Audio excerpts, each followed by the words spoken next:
and welcome to Chamber Chat, a partnership with Winnipeg, Western Oregon University, and the Monmouth Independence Chamber of Commerce and Visitor Center, featuring our chamber members so the community can get to know them better both professionally and personally. Joining me first today is Chuck Thurman, who's the superintendent at Monmouth Power and Light. Thanks, Chuck, for being here. You're welcome. So Good to be I here. saw the other day, yesterday I think it was, that you are celebrating your 5th year anniversary of working at Monmouth Power and Light. Amazing how fast it goes, isn't it? Yeah. So you're not originally from the Monmouth Independence area. What brought you here? I'm originally from north of Seattle, a little town called Arlington, and loved Snohomish County, but it was time to move. I went to Southern California for a bit, and all of a sudden the children that I had start having these little munchkins we call grandchildren. Grandchildren have that magnetic ability that we decided we needed to be closer to them. And now we're an hour away from grandchildren versus being several airline flights away. Well, that's nice. So an hour's drive is a lot easier, especially with holiday travel with airports. There's never kind. Oh, but there's that Woodburn Mall you have to get through, and that traffic at the holiday time. So we go the back roads. Yeah, of course. And you learn this very quickly. Oh, I know boy. I have once I moved here. So now that you've lived in this community for a number of years, what would you say is one of the more unique factors about Monmouth and Independence, or even Polk County as a whole? When I interviewed here, Monmouth is the greatest little big town, and that's the only way I could describe it. We have such a diverse group of people here in a smaller bedroom community, and when we look at Monmouth and Independence, there's such a charm to the group, and we keep our own identities, yet we blend so well together that the community piece was what I saw when I walked around. The college town is a college town, but we have a different interaction with the university here than I've seen in other college towns, and I thought it was wonderful. I agree that the charm of the community just kind of hooks you. It does. Now, tell us a little bit, when you say you're a superintendent at Monmouth Power and Light, what does that mean? Like, what's your job? My job is to do everything we need to do to make sure that the most wonderful group of people keep the lights on for the citizens of Monmouth. I have a fantastic staff down there that sometimes it's challenging, but most of the time makes my job so much easier. Anything we need to do to procure power, to keep the trees out of the line, to keep everything running for the power as a department head for the city of Monmouth, that's my job. Anything you can think of that relates to that. So how did you get into this industry, to this field? I was in high school, and it was a foggy, rainy day, just like we can experience here. And we were talking in one of our social studies classes about what career do you think you'll do? And got done with that, had no clue. High school kids, we don't know. We know the world, but we don't know anything about what we're going to do in it. Well, I was sitting outside having a sandwich, and I was listening to the insulators buzz on the power line because of the fog. And I thought, what's making that happen? And I was so curious about that I said, that's the way I'm going to go. Now, I went into University of Washington to go pre-dental. And I said, no, I'm still curious about why these things buzz and what's happening. So that's why I went that way. Wow, all because you were eating outside and heard a buzz. And listened to it, yeah, it was just fascinating. And I haven't been disappointed since. So what was the pre-dental part? I was always going into dentistry. Okay. And then when I looked at how much science was involved, and you're looking in people's mouths all the time, and usually when people come in, they don't have the best of dental work. Right. And so you have to kind of deal with that. It's either all this science, or I can go the other way and study science, and something that caught my interest out in the real world, which was the power line. That's interesting. And I like being outside. And so I did go through an apprenticeship, a lineman's apprenticeship. So I started from the very bottom of the industry, and now I think I'm doing pretty well in the industry. Well, I would say as a superintendent, it's pretty high up there. So what's been one of the bigger challenges with your field? I would say technology has taken some major jumps, and how we adjust to that technology. Are we ready for it? Is it something we need to do, or is it trendy? And you have to be real careful and weigh the odds between the trendy and the not so trendy. And your power suppliers, for example, we are 100% Bonneville Power, which we get the greenest power of the greenest power available. But there are those who say you need to manage your fish and wildlife differently, you need to manage so many other things differently. Balance that with keeping your rates low. It is difficult. Well, I'm sure everyone appreciates keeping the rates low. That's always a plus when you live in a community and you have affordable services. And with the work group that we talked about a little bit ago, to get them engaged in the same mindset that says we can do this and we can go out and, whatever, money doesn't matter. Money does matter. We all understand money does matter, and to have their mindset in the same way really helps out a lot. Matter of fact, we're one of the few utilities who were able to do rate reduction on behalf of our customers when we looked at everything we do, the operations we do. City manager said, that's your department, you take a good look and give me some ideas. And I said, here's how we can restructure and save some money. And we gave the money back to you, you the customer. I was like, yeah, well, thank you, because I do use Monmouth Power and Light. What would you say has been one of your greatest professional accomplishments? Oh, professional-wise, that's an interesting one. I get very active not only in industry affiliations. I am the president of Oregon Municipal Electric Utilities. I am on the executive board of Northwest Public Power. I am on the executive committee of the Public Power Council and a board of director for Northwest Requirement Utilities. Wow. That's a whole lot of stuff to keep track of so that we can have our affiliation back to the Bonneville Power Group, back to Washington, D.C. With that, I get involved a lot with the local legislator. Because we're a municipal here, a city-owned utility, we tend to work together, but the other utilities are not as close to Salem. So when somebody needs to go and have some dialogue with our legislators, Chuck, you're in Monmouth, why don't you take a 10-minute trip across the river and go talk to them? That's been great, because we actually have the ear of a lot of our legislators. We have meetings when legislation is in session, and it's phenomenal, because I used to think you never get through to them. You do. You do. So our proximity really helps that, because although we're a rural community, we're not that far from Salem, state capital, so you kind of get the best of both worlds. You get that community feel and do a job that you love, but yet you also have the ability to have the connections to help make that job. Absolutely. Absolutely. It's phenomenal. It's a nice combination. It is. Senator Olson will have a group of other senators come in and meet generally once a week. And then we go in early in the morning, have that little chat, and he goes on about what they need to do during legislative time. And that is the best. A lot of utilities get together, not just municipals, but we take our hats off and we look at the good of what needs to happen in the industry. That's rewarding when we can sit with the private entities versus the public entities. I've always been in the public sector. I have my personal reasons which say I don't want to pay a shareholder because you own part of the company. I would rather do it for the least possible cost, using good sound business practices, but get the money back to you and into our pockets. Right. So private industry doesn't do that. They have a shareholder that takes their cut, and then they do what they can do. Well, and obviously from the Chamber's perspective, we like when people have more money in their pocket, because you typically shop local, and that supports the local economy, which supports the smaller businesses, then they support, and it just makes that full circle. So Absolutely. yeah, definitely a proponent of that. What would you say has been one of your greatest personal accomplishments? There's a lady I met when I was second grade. She was a young girl at the time, and that's Debbie Gowan. Well, Debbie Gowan and I were friends. My family had moved, our farm had flooded out, and we moved into town.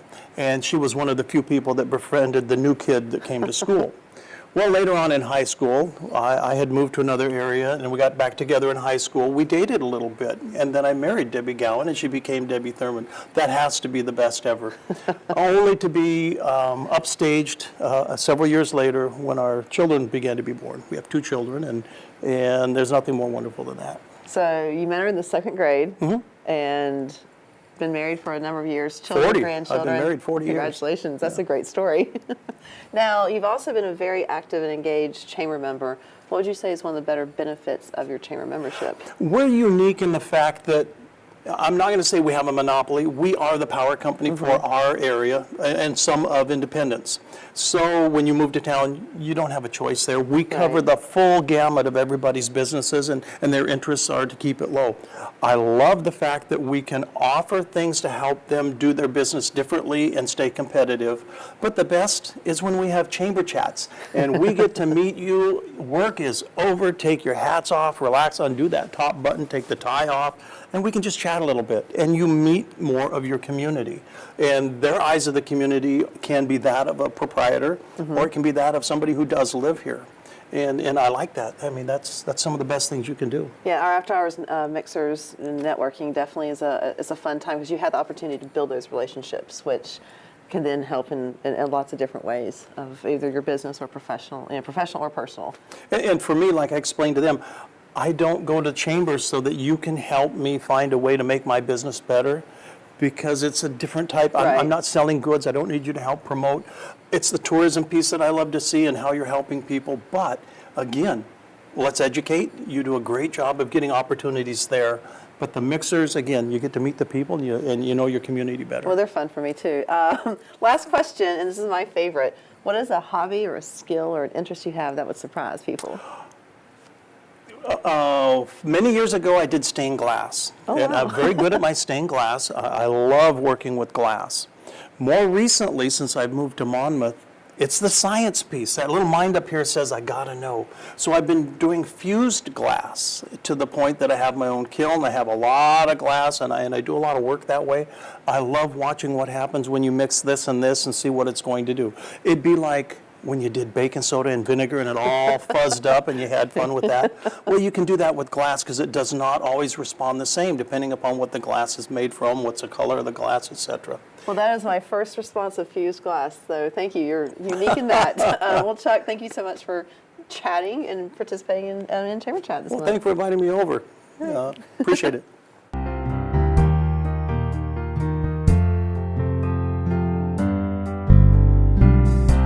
Hi, and welcome back to Chamber Chat. Joining me now is Heidi Leppin, who's the Display Advertising Director at the Itemizer-Observer. So thank you, Heidi, for being here. Thanks, team. So tell us, why did you choose to work at the Itemizer-Observer in Polk County? Why this position? Why that newspaper? Oh, I actually went back to school when my boys went back to school. And I thought I'm going to go into teaching. Did the substitute teaching job for a couple of years. That's when I realized I don't have it to be a teacher. And so I just kind of started looking around, and a friend of mine said they're hiring at the Itemizer. It was for client services. It was not for what I'm doing now. And I just kind of worked my way up in the ranks after you've been there as long as I have. You just kind of learn everything there is to know about the job. And So how long have you been at the Itemizer-Observer? 17 wonderful years. Wow, 17 years. So Yeah. teaching wasn't quite the direction, but clearly this career path has been much better for you. Yeah, I enjoy what I do. I really do. I mean, I enjoy teaching too. I mean, I think that's a noble profession, but I liked the different out of the classroom, not So a classroom. what exactly is your job now as the Display Advertising Director? What does that mean? What do you do? I overlook everything as far as advertising goes. Classified display, the ads that appear in the main part of the paper, inserts. We kind of look over the production aspect of it, building the paper. I put the dummies together. The dummies, that's newspaper talk, sorry. That's kind of the mock-up pages. I put the ads on the page as well as I can, and then Emily and the news department, they get whatever's left. And we work pretty close together when it comes down the time for me to actually dummy the paper. Her and I have had a conversation, and we kind of have an idea of what it's going to The look layout's like going to look like before. what's going to go where, and Yeah. so you know there's no surprises of, oh, we have this extra space. I still like to surprise her. Well, I think you did a really good job with the ads, and you've done a great job actually giving us some photos of the people with There's the my Itemizer team Observer. there. Yeah. It's part of my team. But you did a great job with the ads. In fact, in your so we were filming this at the beginning of December, and it was last week's paper. You had the insert about the gift season. The gift guide? Yeah, thank you. The gift guide, and there's an ad in there. It says, "Oh," it had a little puppy on it. It's like I really did go, "Oh." Yeah, and I got your email about that, and I have to give credit to Kathy in production. Kathy and Karen, they're in our production department, and they have a lot of talent. A lot of people, a lot of the businesses, either they have somebody that designs their ads for them, or they want to do it themselves, and I really encourage them to just take advantage of our production department because the talent there is phenomenal. Well, for the chamber, it certainly has been a great benefit for us when we've had ads in the Itemizer-Observer, and y'all have been a great partner with that, in that you do design the ads, and it's Yeah. something that I'm not responsible for doing, and I don't really have the best software to do it anyway. And you're the professionals. And Well, the problem is, and it's not even a problem. You do your job, and you're wonderful at your job, and Kathy and Karen are wonderful at theirs. yeah, And so let them do that creative outlet. Uh-huh. So what would you say has been one of your greatest professional accomplishments? Greatest professional accomplishment, I think, is just this last spring, we lost our publisher, Nancy Adams. She was kind of the front runner. She was awesome. She retired. And because Emily and I are apparently so good at what we do, they gave us the go-ahead. Now we co-manage the paper together. And Emily and I think, we work well together. We wear different hats. We kind of cover each other. It's a good team. It's a good place to work. That's what I think why I've been there so long. It's family. So Well, speaking of family, what would you say has been one of your greatest personal accomplishments? probably my family. I have 3 great boys. I cannot believe my oldest, I think, is going to be 27. And then I have twins that are, I think, going to be 25 in the spring. And my oldest boy has given me 2 beautiful granddaughters. And my husband has 3 children from a previous. And his oldest daughter, she's provided me with 2 handsome grandsons. So I think the family. I come from a big family, love my family. So to carry that on and have that, and the fact that they're all close and they all seem to somewhat get along. So now we're in that the is an holiday- accomplishment. Yeah, that is an accomplishment. We're in the holiday season now, so when you have this big family and people come together, and people end up still being happy and not leaving in frustration. I should have brought that photo. My sister took a picture of all of us in her kitchen at Thanksgiving, and there was quite a few people that were missing from that shot. And I think I counted around 45 people. Oh, wow. Yeah. And we still hug and tell each other we love them. And 45 people in a house, though. yeah, it's crazy. The wine was pouring. Now, you've lived in the community, obviously, for a number of Yes. years. Pretty much my whole life. With your knowledge from your job and raising a family, and now you have the grandkids, what would you say is really something that makes Polk County stand out? What makes this really special? I like the fact that Polk County is made up of a lot of smaller towns. We're not really famous for one in particular. Sorry, but we really are not known for one town. We're known for all of them. I love where it's located. In an hour, I could be at the beach. An hour and a half, I could be at the in the mountains. Few hours added onto that, I could be in Bend. Desert. Oregon is so unique in how many different places you can travel to in one day and still be in the state. But I love being I'm a Valley girl, for sure. And I just like where Polk County's at. Well, and I like the small towns. I love the small towns. They hold you accountable, and they're a great place to raise kids. And location is definitely something that's very just nice about living here, because you do have access to so many things in such a short amount of time. And I mean, I moved here from North Carolina. North Carolina is a great state. It's very wide, and you can still get to mountains and to coast, just not in the same amount of time. It takes a little bit longer in North Carolina because it's just so far apart. And here, like I said, 45 minutes from here, you're on the coast, and the mountains are not just right there. They're right there. So, yeah. I love it. I love where we're located at. Moved to California for 3 years, lived down there, had the twins down there. And first chance I got, I moved home. Right back. Going home. Now, you've been the Itemizer-Observer, obviously, is a member of the Chamber, has been for a very long time. You were a previous board member with the Chamber, so there's been a strong partnership in my time and longer. What would you say are some of the better benefits for your membership with the Chamber? Well, I like that you have introduced a lot of the advertising opportunities, the partnership you have with the cinema. That's nice, the billboards. That's kind of my thing. And I also appreciate the networking aspect of it. I did serve 2 terms on the board, and I like the fact that they try and stay connected to the community. Yes, it is something that is there to serve the businesses, But I think that you've done a good job with also reaching out to the community, putting the two together.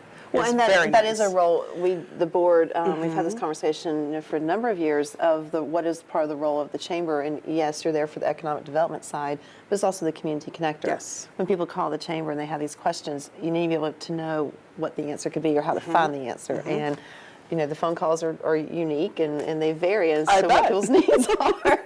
Or when businesses, a business owner who says, hey, what about this? Like, let me connect you with so-and-so. Yeah. And so a lot of virtual introductions via email or whatnot. So yeah, the community connection is definitely an important part. Yeah. And I think the chamber has done an excellent job with that. Well, thank you. And my final question, I'll say this literally every time, it's my favorite because it is, what is a skill or a hobby or an interest you have that might surprise people? I like to paint. I paint. Not very good, but I like to paint. I also like to make fairy lanterns. I've recently started doing that. Okay, I'm sorry, what is a Seriously? fairy lantern? I don't know. You just take jars you have laying around the house, and you put like tissue paper on them, glue tissue paper. And you gotta wait for it to dry. There's a lot of steps in this. And then you take like a stencil, a fairy stencil, and you glue it on the inside, and then you decorate the outside any way you want. And put a tea light in there, battery-operated tea light. And it's silhouetted against the glass, so it looks like there's a little fairy in the jar. And they're just the cutest thing. And I do that. And I take over the dining room table when I do it, because like I said, there's steps to it. And I love my husband. He's pretty patient when I'm working on the fairy. He has glitter on his face. He works at a mill, so he comes home sometimes with glitter on his face. It's like, I bet that's been there all day. Fairy lanterns. Well, I have learned a lot today. So thank you so much, Heidi. Yeah. I really appreciate you being here. And again, thank you for the support with the chamber Yes. and for your time today. Yes, thanks for having me, Jean.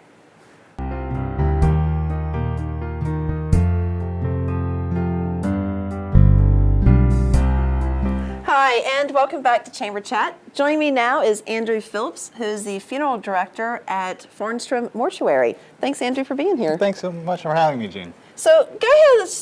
What exactly does it mean to be a funeral director? That's an excellent question. I'm still figuring it out. Every day is different, but for the most part, it involves taking care of people when someone passes away.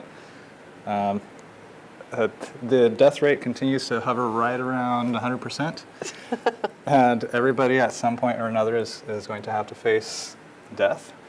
And my privilege is to help people walk with them through that experience, from the start to the finish, from taking a person into our care, to arranging, figuring out exactly what their desires are, what they want to do for their loved one, putting together services, arrangements, talking to cemeteries, to newspapers, to doctors' offices, hospitals, everything that's involved, putting everything together so that people can grieve, have the ceremonies that we need in order to say goodbye to our loved ones, and then proceed on with their lives. And I know for myself, I've lost grandparents, and my husband's lost his parents, and it's such a critical time. Yeah. Depending upon how prepared, if it's an unexpected passing, if it's never easy. Yeah. I've had grandparents who had made some plans on their own, so that took off some of that burden. That's very important. For the loved ones. But regardless, it's just a really trying time, and to have someone like yourself to help guide that process is just, it's so important. Yeah. And you definitely have and we've chatted a few times over the years, and you have the right disposition for it. Thank you. The right character, just personality. And it's I think it's a special calling for that job. It definitely is. You're not, if this is just a job to you, you don't belong here. So how'd you get into it? What? I have no idea. Fair enough. I'm still asking myself that question. What happened was I was looking for a job, and a friend said, hey, why don't you go apply to the funeral home? So I walked into a funeral home in Salem, and walked out a half hour later, and I had a job. even though I didn't have a suit, a cell phone, or a car at the time. Needless to say, I acquired all of those. I started working part-time on call. Kind of slowly got used to the idea. Yeah, I can do this. I enjoy helping people. I enjoy walking with people through a hard time and maybe making it just a little bit less terrible. Because there are a lot of choices and decisions Yeah. that have to be made, or there's a lot of decisions that have to be made, and then you have a lot of choices within those decisions Right. that can be very overwhelming. Yeah. And it's usually a pretty short amount of time that you have Right. to make those Yeah. decisions, and having the right person to guide you is very Yeah. important. Yeah. So my goal is always to figure out, okay, what does a family want? What do they need? What exactly is going to satisfy their need for closure and moving on, and honoring the life of someone that they've lost. And my goal is to satisfy those needs as best I can. So, what would you say has been one of your greatest professional accomplishments thus far? You know, I have done projects and worked on, and I can talk about those as well. But for me, when you ask that question, the scene that comes to mind is I was sitting in my office, and a older lady comes in, and she was so stressed and so worried about something to do with her mom. And she was worried about all the details and trying to figure everything out. And I was able to talk to her and kind of walk her through the process. Okay, this is what we're going to do, and this is what will happen, and you don't need to worry about this, and this. All this will be taken care of. Don't fret about it. We'll take care of everything when the time comes. And I just felt I just saw a visible weight just fall from her shoulders, and she kind of relaxed. She was like, "Oh wow, that's." I'm so glad I came in. I'm so glad you were able to help me. And I mean, maybe it's not a professional accomplishment per se, but that when I walked her out the door, I felt, I'm glad I do what I do. No, This is a moment that makes me realize, yeah, this is why I do what I do. That's a great story. To be able to see that physical just calm. Yeah. So what would you say has been one of your greatest personal accomplishments? Personal accomplishments, actually, kind of related to the same. I've been able to put together some really cool databases that have all the people that have been buried or owned property in the Monmouth Independence cemeteries, Fir Crest, Hilltop, Buena Vista. There's cemeteries that Farnstrom holds the records to, and we maintain the records, and I've put together some cool maps and databases. I enjoy that kind of thing. So. Well, I get phone calls at the chamber office where people often are coming from out of town and they want to go to a cemetery to find a loved one, and they don't know how to do that. And that's one of the first outreaches I did to you. Yes. I called you like, you're the contact. Yes. Perfect. So I send people to you, Yeah. I mean, not daily, but on a regular basis, because you have that information. And for the people who aren't from around here and they want to be able to come in, do that visit and leave, it's really important that can be a timely Yes. visit as well. Yes, we used to go off of old ancient maps that you'd have to, there are pencil marks, and you'd have to figure out, okay, what does this say? So now we have everything computerized and databases. So that's been a big personal accomplishment for me. Sure.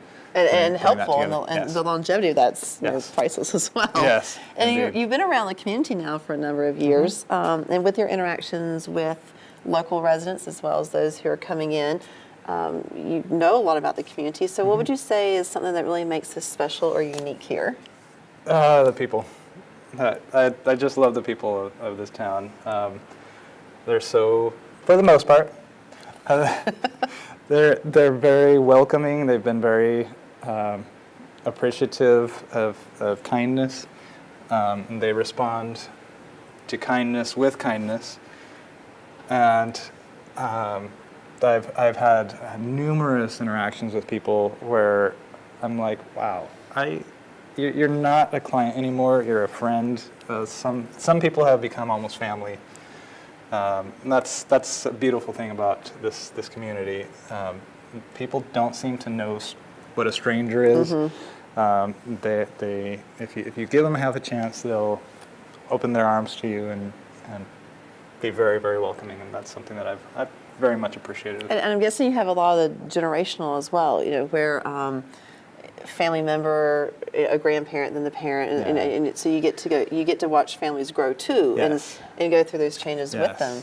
Yes, that's especially hard to see a family come in again, but especially meaningful knowing that, okay, I helped them once, I get to help them again. I get to be a part of their healing process. Well, and for the family, it's an automatic comfort to see a face as Yes. who has become more of the friend than just a staff member. And at least I know for me, in my hometown back in North Carolina, there's a family, and they're through generations of people who've owned the funeral home, and everyone's just sort of knows everyone. And you go in there, it's like, oh, well, there's Whit, and there's so exactly. I know your face, but I'm sorry, I can't place your name. But there's a comfort to that when Yeah. you go in, when you need those services, that you Yeah. know that person, and they're going to just guide you correctly, and it's going to make the process easier. So, so again, thank you for everything you do for providing that comfort for people. It's really irreplaceable.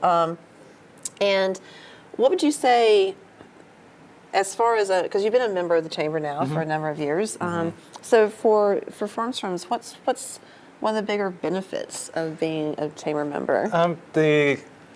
All the community interaction that's available to us, being able to have things like this, things like the monthly meetings in different places, just the outreach that you guys do to help us to interact with different aspects of the community. It's very, very helpful. Your emails are always very, very appreciative. So with your job, obviously, you don't personally have a lot of set standard hours. I mean, you are on call on a pretty much regular basis. So for you as an individual to be able to attend a lot of the different community events, maybe a little bit more challenging than for some, right? But I'm glad you're participating when you can. So my last question is, what is a skill or a hobby or an interest you have that might surprise people? A lot of people don't know that I am a Civil War reenactor. There you go. This has been a great day for these. I'm loving these questions or answers. Yes, for going on 3 years now, I've been go to Civil War reenactments. There you go. There's a photo. Nice.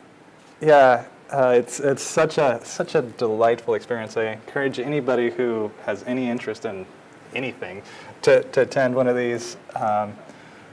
They have several here in the area.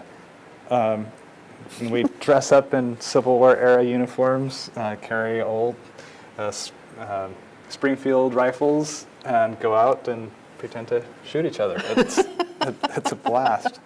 And then after hours, the evening campfires and conversations and music it's just so delightful. Dances, and it's such a delightful experience. Yeah, well, that's awesome that you do that. My degree is actually in history. I taught history for a number of years, and coming from the South, the Civil War is something that I used to teach, and we have some battlefield. But it's nice that there's an interest in that, and that's how much fun. So, it's a blast. Thank you, Andrew, again for everything that you do. Thank you, Thank you for being a part of Chamber Chat. I really appreciate your time. Thank you.